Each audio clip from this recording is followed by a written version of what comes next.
Welcome to the Lazaro Lab. I'm Ryan Lazaro. And I'm Matt Lazaro. And here we're today talking about the Whoop. There it is. Yeah. This little device right here on our wrist. Ryan's looks weird because he's charging it and he's flexing. So interesting, Ryan. It's interesting flex. Let me check something real quick. So we want to discuss the Whoop because it's been quite useful. It's been quite useful in our, I'd say with correcting a bunch of things that pertain to our total fitness, right? Yeah. Sleep, performance. Sleep has been probably the most impactful one. Doesn't make you sleep better, but at least you can track your sleep quality. You can see how shitty your sleep really is. Yeah.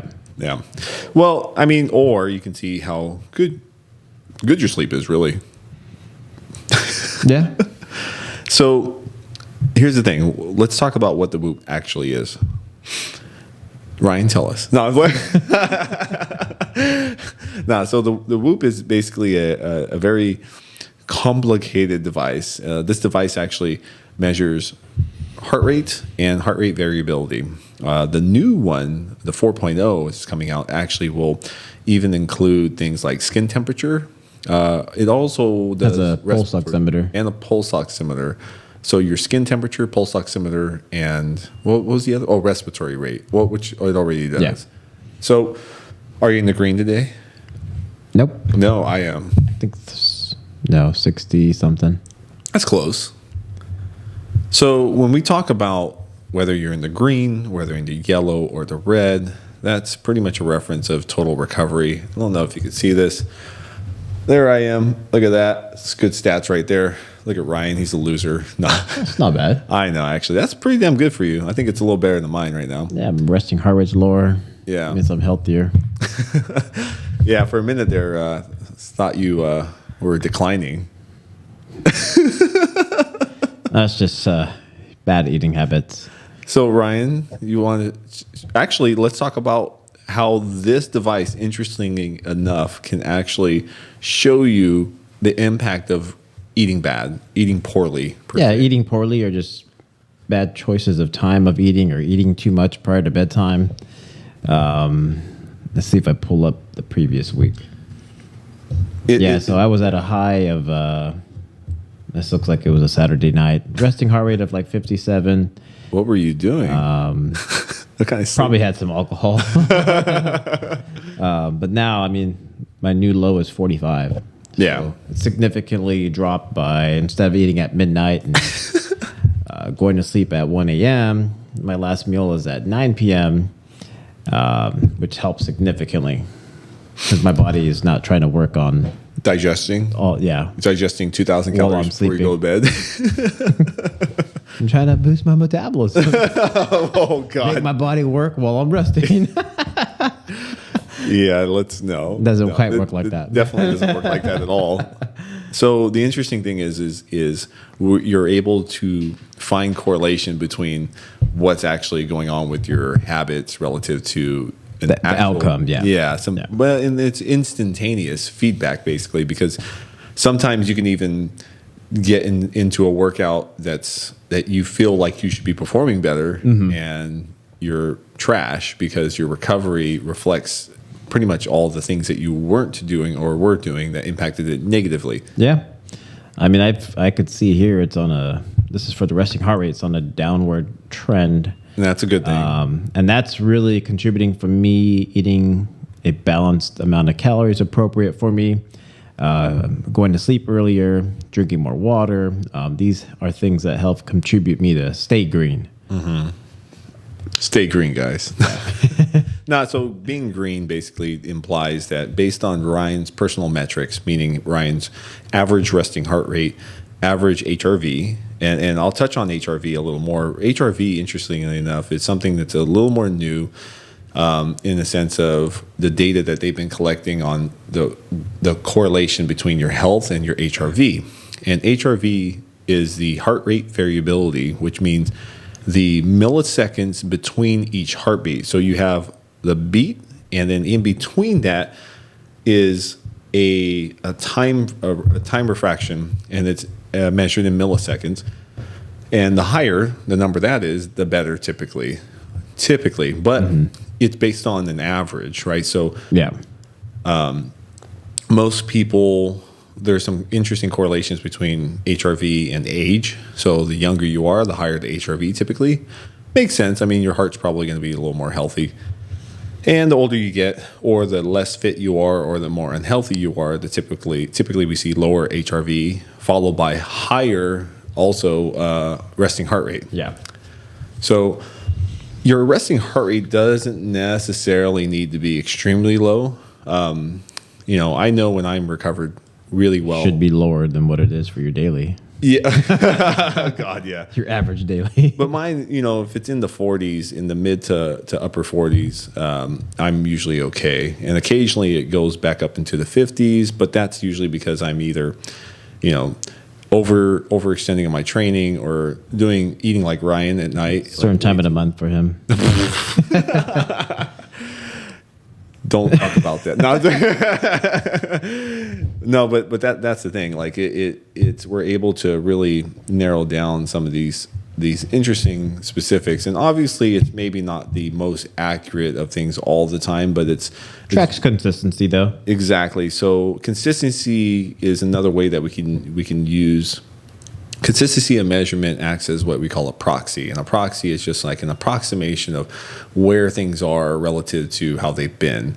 And so if we know that there's, based on some metrics, based on your averages weekly or monthly or yearly, we can kind of understand where things are progressing. And so you can usually find trends, correlations between people that are, drinking more alcohol, and then usually it's followed by a correlation between higher resting heart rate and lower HRV, and even higher respiratory rate. Can you break down what is the respiratory rate for individuals that don't really know what it is? So respiratory rate is basically the amount of breaths that you take per minute while in rest. While sleeping, correct? While sleeping, yeah. And so a healthy range is between 13 to 20, I think, right? 13 to 20. Either 13 to 20 or 13 to 18. 13 to 18, basically. And it's a range, but we all have a different amount of... your respiration rates are going to range per person. So mine, interestingly enough, is always on the low side between 12 to 13. Mine's consistently looks like between high 15s to high 16. So the fascinating thing that we noticed, and that Whoop as a company noticed, was when people were actually getting a respiratory infection, i.e. the Rona, they noticed a spike in a tremendous incline on a daily basis. Yeah, so you would see someone like me go from a 13 to like an 18. Yeah, it's just progressively 13, 14, 15, 16, 17, 18. Because you're typically having to breathe more rapidly to compensate as a byproduct of the infection. Usually what you're also seeing is a decrease in HRV and an increase in resting heart rate. Yeah. And those are all signs of potential infection. Yeah. That, or if you're just drinking a lot or eating a lot and dehydrated, you generally see lower HRV, higher respiratory rate, higher resting heart rate. Or if you've done some extreme athletics. Vigorously beat yourself up. Well, like, some of the bike rides we've done, they were like well over 5 hours, right? Yeah, that's enduring a lot of physical stress. Well, enduring a lot of increased cardiac output, right? So your average heart rate's higher because you're... For hours, right? There's some where, on a scale of 0 to 20, it's a perceived effort rate. Well, not perceived, sorry. It's the approximated effort rate based on your average heart rate. And so the higher that your heart rate is elevated, the longer it is, the more of a impact it has on your total strain. And that strain is a resemblance of potential calories expended and stress impacted on the whole body. So I heard you kind of laugh a little bit looking at my screen. He's laughing at the hours his sleep score versus what they estimate I need. I'll pull it here on the screen. This gap shouldn't be this. So you can show me. So first. I'll show you. Mine is fairly good. My average sleep performance is 79%. If you look there, and so there's a little gap between Look at time average of. and then look at 58. Ryan's. That's pretty bad. Ryan blames it on having little kids. I mean, little things for me personally, like consuming a well-balanced amount of calories for myself, not eating past 9 o'clock. And that's just my preference based on what time I go to sleep, which is usually 2 to 3 hours. I stop eating 2 to 3 hours prior to bedtime, increasing my hydration, increasing my cardio output. As far as just working out more regularly, that has tremendously allowed me to sleep better. Mm-hmm. Like I was getting 3.5 to 4 hours of sleep. I did decrease my caffeine intake. It was a struggle bus for a couple of weeks for you for that. So I mean, for me, and this is not probably a lot for most people. You guys probably have a gram a day, but that's 1,000 milligrams, Yeah. guys. In other words, that's like 10 coffees. Yeah, but maybe someone will drink one bang. That's 300 milligrams. They have 2 coffees a day. Plus have another pre-workout. You're hitting 1,000 milligrams easy. Me, I'm a little bit more sensitive to caffeine. So if I have 300 milligrams, I have anxiety. I'm jittery. My heart's feeling like it's going crazy. Can't breathe when I work out. Already. I mean, you can't breathe anyways. Yeah. So now I toned it down to like 100 milligrams. Yeah. But just assessing all of those and becoming aware of what I'm doing, and the Whoop allowed me to see those and track those habits. I've been able to increase my sleep significantly. I've been able to go green several days in a row. And whenever I fall off a course and maybe have some drinks or have too much nachos on the weekend, too late, it reflects and I see a increase in heart rate, decrease in the HRV, and increase in my respiratory rate. So this kind of builds self-awareness to see what you're doing and track it properly. Yeah. And the other part that I think is kind of fun is, well, actually, we'll get to, no, we'll go into that. The thing I think is fun is where we're actually competing with each other with getting the higher Basically, strains. like whose heart is working harder. Yeah, it doesn't necessarily mean that you're in better shape. It just means that you're going through more pain. It's like pushing yourself hard. Like if the workout's half an hour and my heart rate, what does it say? If it says it's been working at 90 to 100 for 30 of those minutes, that's like max intensity for 30 minutes. And that just means I've pushed myself that hard, but I can still... Closer to heart failure. Yeah, I can still finish last, but I've just been working really hard. What'd you get on? So today we did some running training after some lifting. Yeah, this was light jogging. So. Yeah, it felt hard to me after squats.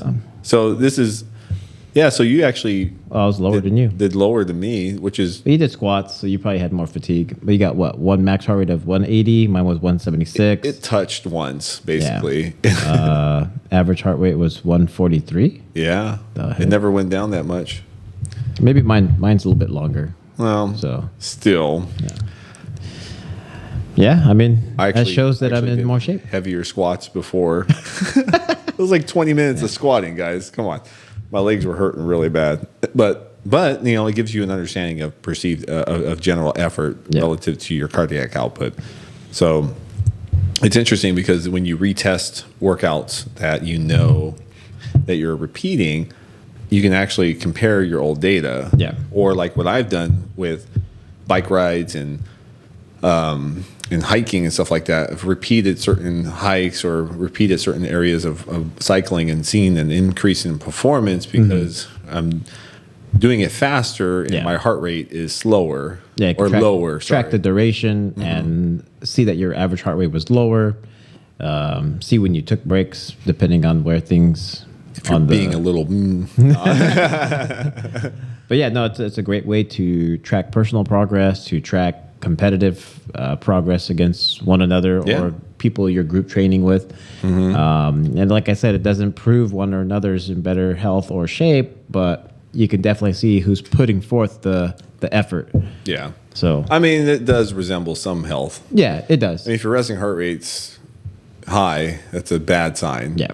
Generally, that's not a good sign. Yeah. But what were you going to say? I was going to say, ultimately, in similar workouts, I would want my average heart rate to be progressively getting lower Yeah. for the same or even higher output, but that just means I'm cardiovascularly getting in better shape, enduring it easier. Yeah, you can see what we call different adaptations to training. So the better the adaptation, the more efficient you get at using oxygen, and the less heartbeats it takes to transport oxygen to the muscles. So the reason Ryan's heart rate gets so high is because it sends it all into his arms.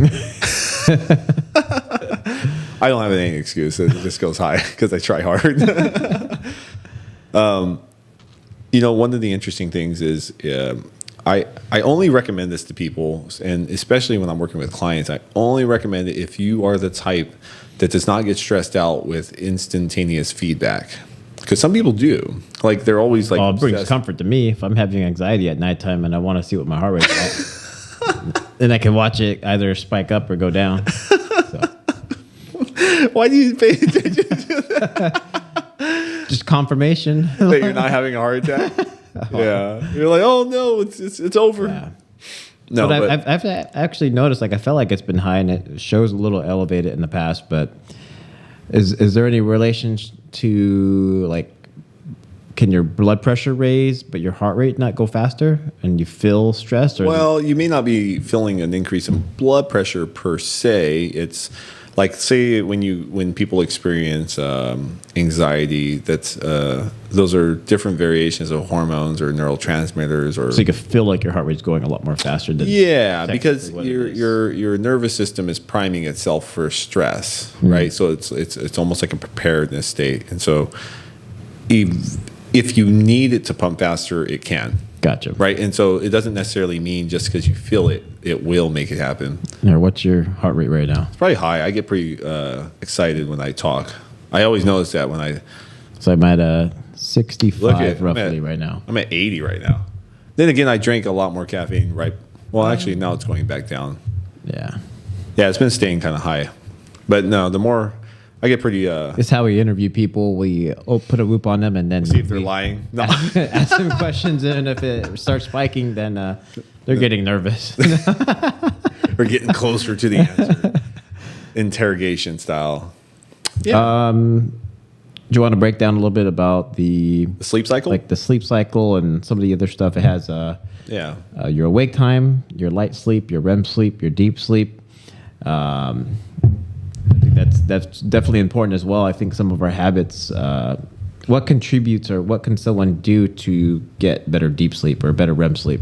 Okay, so there's interesting correlations that you can see with some people. So, for example, a common thing that I think is a huge misconception is people say that they get good sleep when they drink alcohol, right? Or when they take sleeping pills. Yeah. Funny thing is, those things usually disrupt your REM sleep.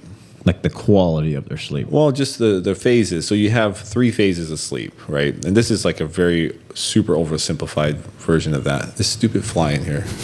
Where's the taser? We need the taser. You can kill it live, too. That would be cool. Anyway, so your 3 phases. There's light sleep, and then there's, damn it, this fly. Sorry. There's light sleep, there's REM, and deep sleep. REM sleep is associated with memory consolidation. God damn it. Get it out of here. Okay, let's start over. REM sleep has the association with memory consolidation and basically getting your brain back to where it needs to be, primed for the next day to have mental clarity and all those. So that's a super oversimplified definition. So if someone is not getting the REM sleep, they can have more brain fog, generally, mental fatigue. Generally, yeah. Okay. Those are some of the simple things. The other thing is that they know by some of the new studies is that people who lack REM sleep are at higher risk of Alzheimer's and things like that, neurodegenerative disease, basically. And then deep sleep is usually associated with like muscle recovery, for example. Gotcha. So like physical regeneration, hormone balancing, and things like that. Light sleep, to my knowledge, and I may be getting this a little off, they think that light sleep is very important because it allows you to wake up.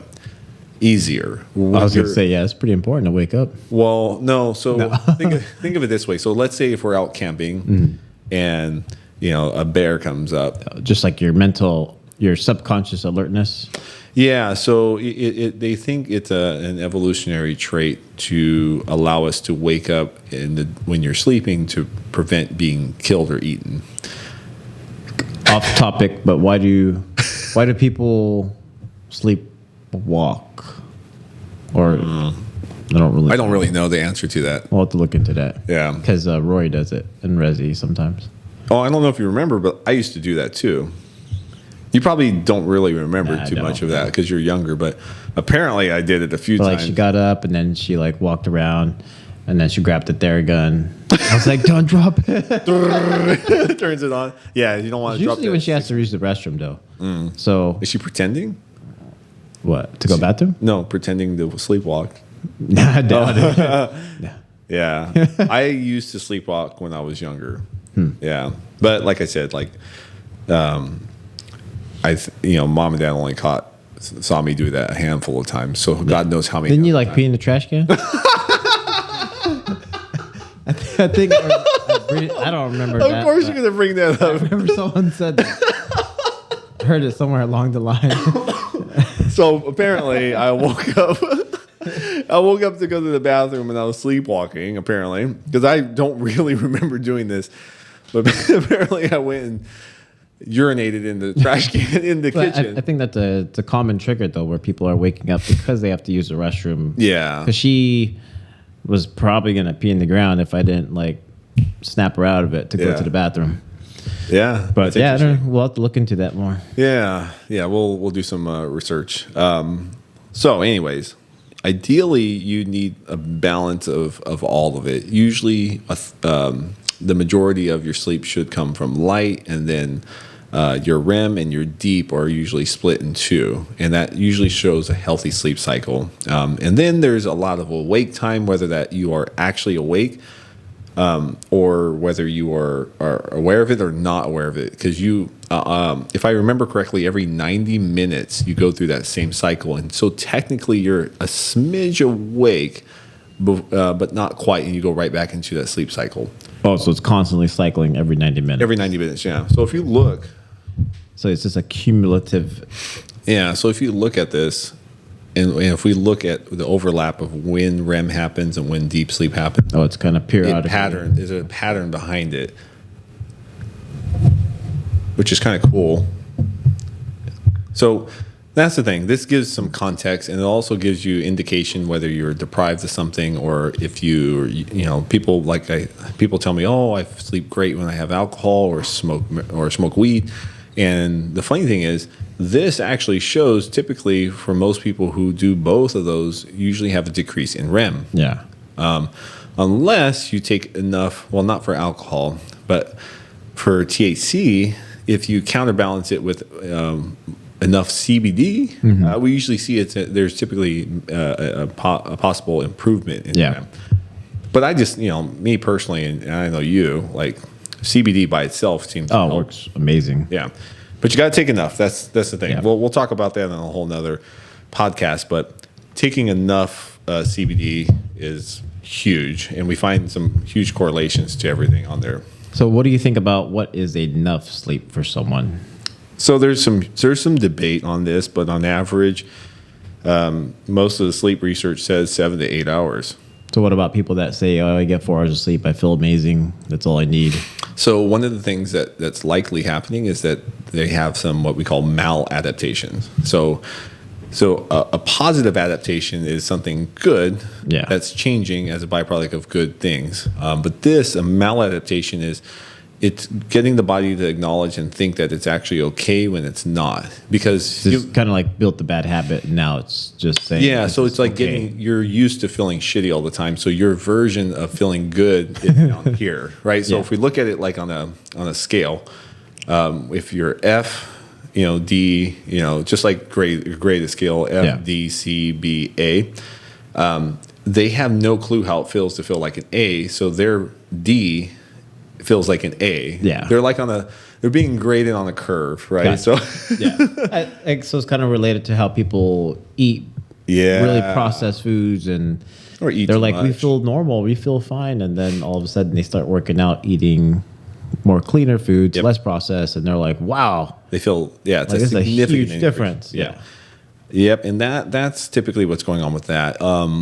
Very common so one of the interesting things I've noticed, 6.5 to 7 seems to be a sweet spot for me because I'm getting upwards of 2 hours of REM and 2 hours of deep sleep.